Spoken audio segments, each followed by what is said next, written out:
Assalamualaikum warahmatullahi wabarakatuh. Waalaikumsalam warahmatullahi wabarakatuh. Kami dari kelompok 1 yang beranggotakan Cahyani Wulandari dengan NIM 2000-2034. Saya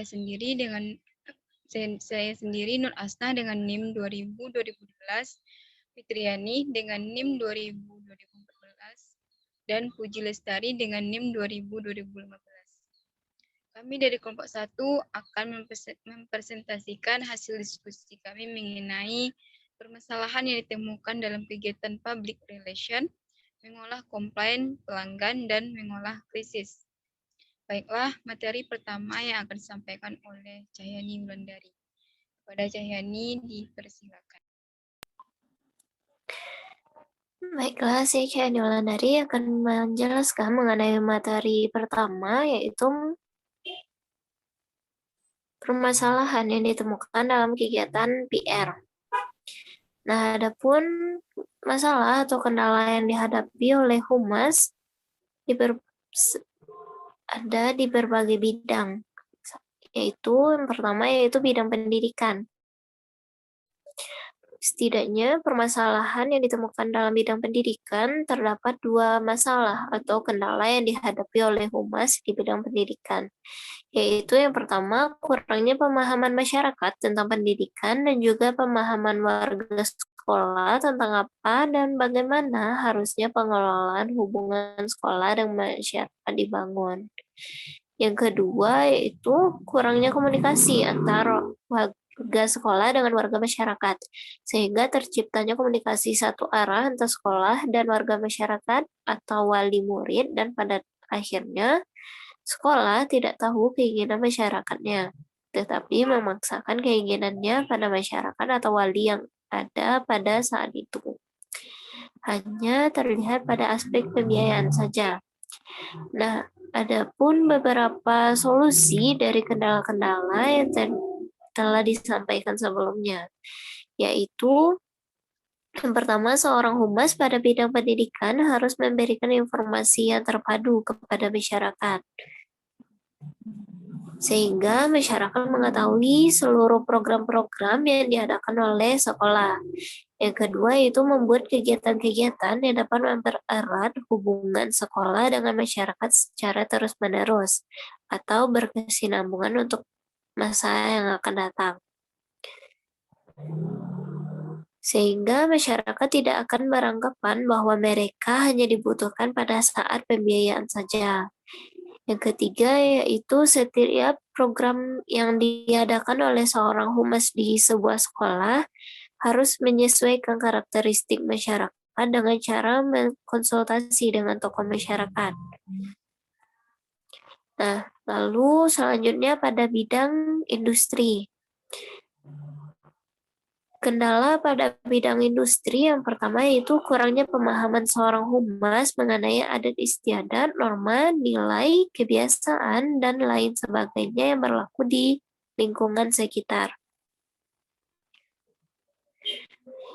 sehingga tidak sensitif terhadap kehidupan masyarakat sekitar yang mampu menimbulkan konflik dengan penduduk sekitar.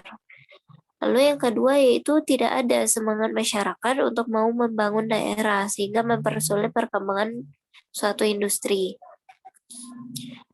Adapun solusi untuk permasalahan di bidang industri ini yaitu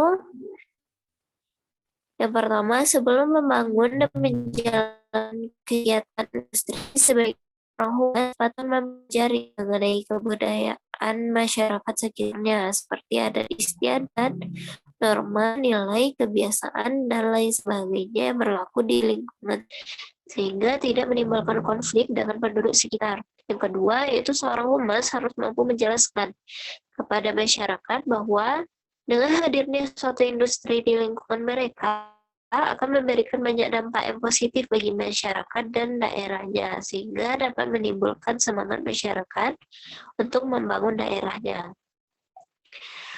Lalu yang ketiga yaitu bidang pemerintahan.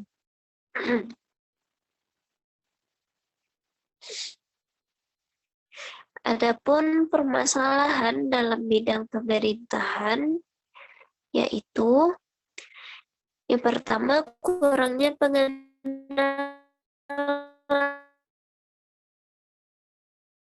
pemerintah terhadap isu-isu negatif yang berkembang di masyarakat mengenai pemerintah.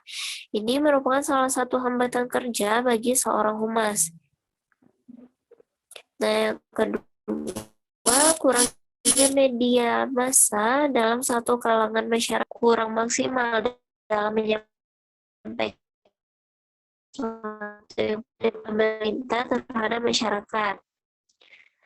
Nah, adapun solusi dari kendala-kendala yang dapat dilaksanakan dari permasalahan pada bidang pemerintah yaitu yang pertama, seluruh humas harus membuat program kegiatan yang membuat pemerintah terlibat kontak dengan publiknya, sehingga menciptakan hubungan yang baik atau merakyat dengan masyarakatnya. Yang kedua yaitu humas harus memanfaatkan seluruh media massa yang ada di kalangan masyarakat dengan menyampaikan informasi dari pemerintah, sehingga masyarakat dapat mengetahui lebih luas kegiatan yang dilakukan. Apa dibaca materi semuanya? Emang itu yang ada. Gimana dong? Tadi kan Atau dikasih tadi kan contoh-contohnya? udah ada pembagiannya kan? Oh iya, astagfirullah, nggak gitu. Atau di-cut aja. Maafkan diriku.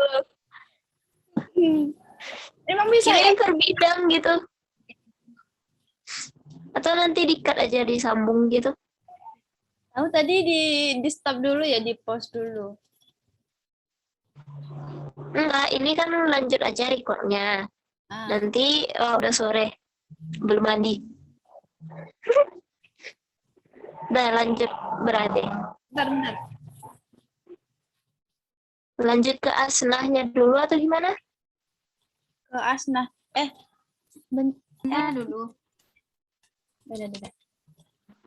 Ke Asnah dulu.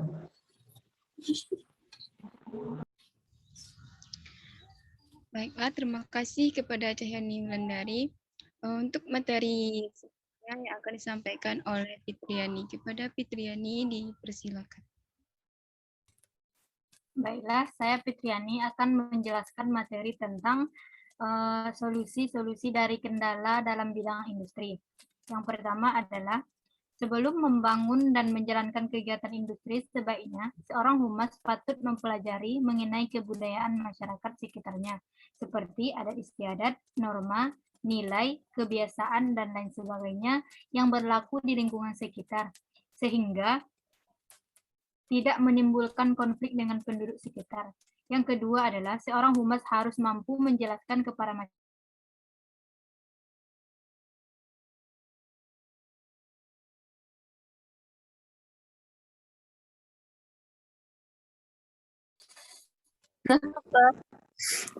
Jaringan. Iya. Udah. Lanjut lagi. Ulang dari Asnah lagi.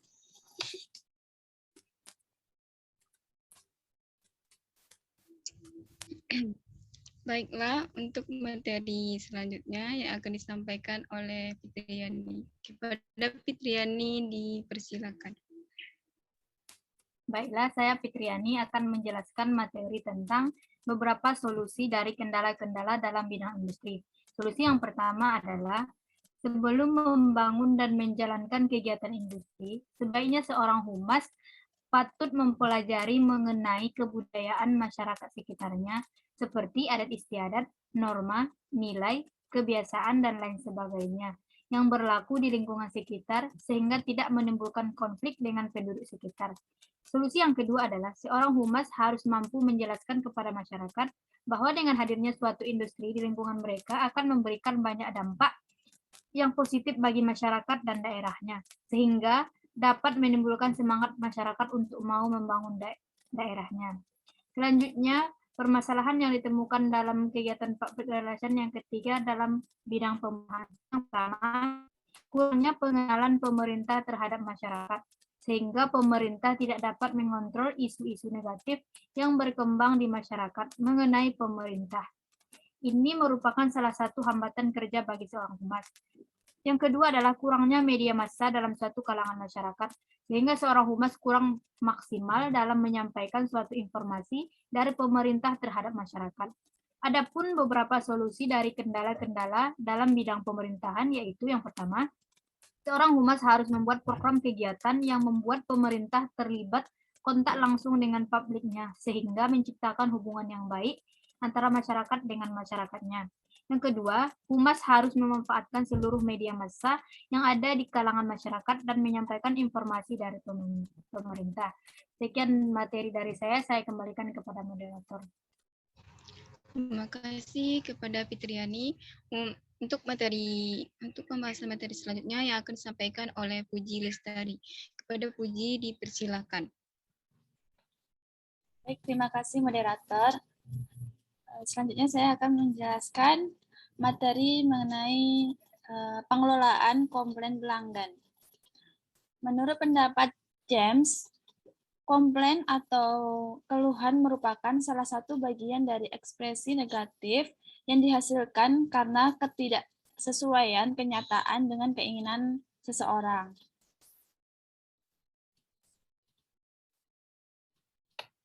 Menurut Norwell, tahun 2005, ada 4 kategori dari komplain, yaitu yang pertama, mechanical complaints, yang kedua, attitudinal complaints, yang ketiga, service-related complaints, yang keempat, unusual complaints.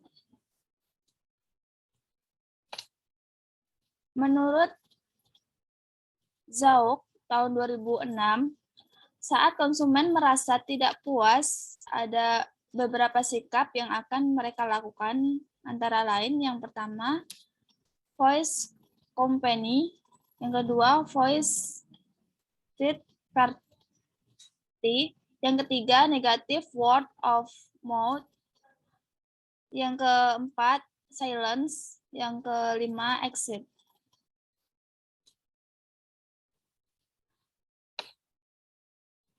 Alasan menangani komplain menurut Barlow dan Moller tahun 2008, perusahaan yang mendorong pelanggan untuk komplain biasanya sudah mengalami pergeseran sikap terhadap komplain, biasanya sudah mengalami pergeseran sikap terhadap komplain sehingga komplain tidak dipersepsikan sebagai sesuatu yang negatif, tetapi justru lebih banyak sisi positifnya.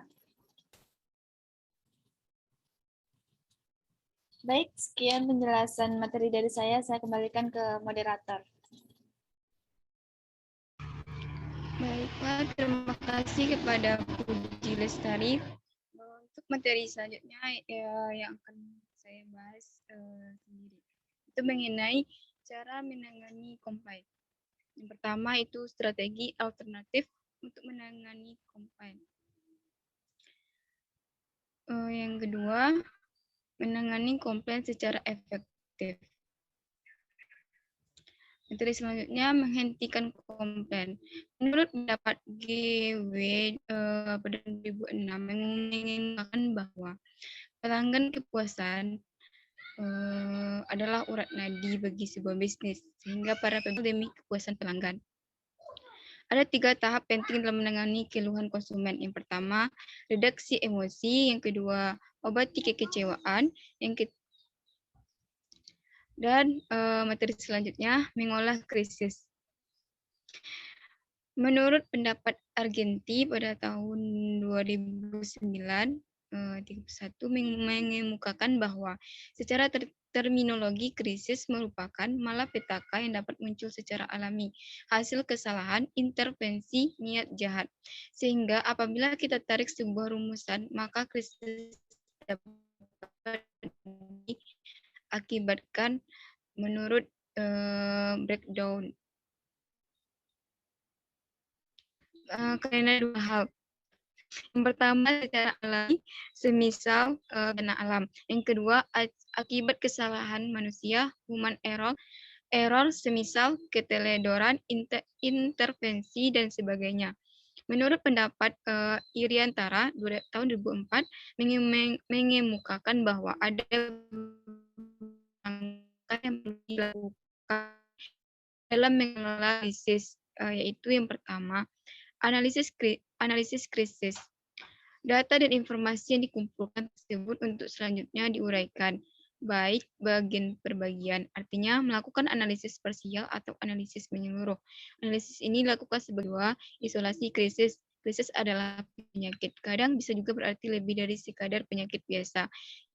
Ia adalah penyakit menular. Untuk mencegah krisis menyebar luas, ia harus diisolasi, dikarantinakan sebelum tindakan serius dilakukan. Yang ketiga, pilihan strategi. Sebelum langkah berkomunikasi dilakukan setelah melakukan analisis dan mengisolasikan krisis, penting untuk menentukan strategi mana yang akan dipergunakan.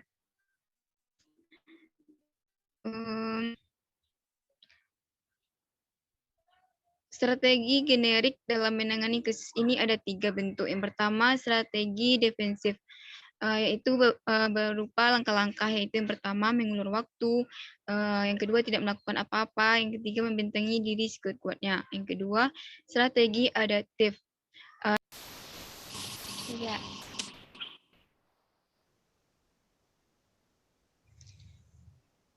Baiklah, saya akan melanjutkan pembahasan mengenai langkah-langkah yang perlu dilakukan dalam mengelola krisis menurut Iriantara tahun 2004-124.